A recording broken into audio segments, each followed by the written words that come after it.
কিয়ামতের ময়দানে আমার আল্লাহ রসুলকে একটা জায়গা দিয়েছেন, আসা আইয়া বাসাকা রব্বুকা মাকামাম মাহমুদা।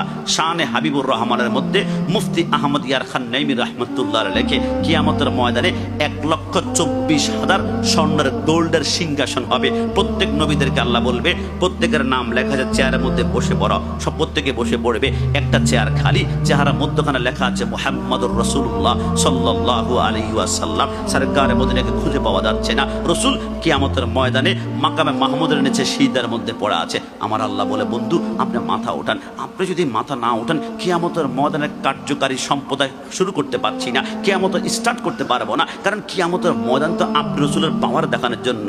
রসুল আমার কান্না করে বলবে, আল্লাহ আমি ততক্ষণ পর্যন্ত সিজদা থেকে মাথা উঠাবো না। আমার কিছু গুনাহগার উম্মত নামাজ কম পড়েছে, রোজা কম করেছে, হজ কম করেছে, কিন্তু আল্লাহ এদের অন্তর আমি রসুলের মহাব্বতের কোনো কমতি ছিল না, এরা জাহান্নামে পড়ে আছে, চিৎকার করছে। আমার আল্লাহ বলে, বন্ধু একটা কাজ করেন, আপনি জাহান্নামে গিয়ে যাদের চেহারাগুলো আপনি চিনা চিনা লাগবে, কান্নামা আনজুরু ইলা কাফি হাযিহি, কারণ আপনি প্রত্যেককে চিনেন, তার বাবা 14 গোষ্ঠী পর্যন্ত নবী, আপনি তাদেরকে চিনেন। আলাম তারা কাইফা ফাআলা রাব্বুকা বিআসহাবিল ফিল, আদম থেকে শুরু করে আপনি রাসূলের জন্মের আগ পর্যন্ত প্রত্যেক ঘটনা আপনি সচক্ষে দেখেছেন। আপনি একটা কাজ করেন, চিনবেন, আপনি জাহান্নাম থেকে যাদেরকে চিনবেন এদেরকে ধরে ধরে আপনি জাহান্নাম থেকে জান্নাতে নিয়ে যাবেন। নবী আমার বলে, ওগো আল্লাহ আমি কেন নেবে, ফেরেশতা পাঠালেই তো হয়। আমার আল্লাহ বলে, না, ফেরেশতা যদি জাহান্নাম থেকে জান্নাতে নেয়, জান্নাতে নেওয়ার পরে যদি জিজ্ঞেস করা হয় তোমাকে জাহান্নাম থেকে জান্নাতে কে এনেছে, সেই যখন বলবে আমাকে ফেরেশতা অথবা আল্লাহ, ফেরেশতার নাম শুনলে আমি আল্লাহ তৃপ্তি পাই না, আমি আল্লাহর নাম শুনলে আমি আল্লাহর কলিজা ঠান্ডা হয় না।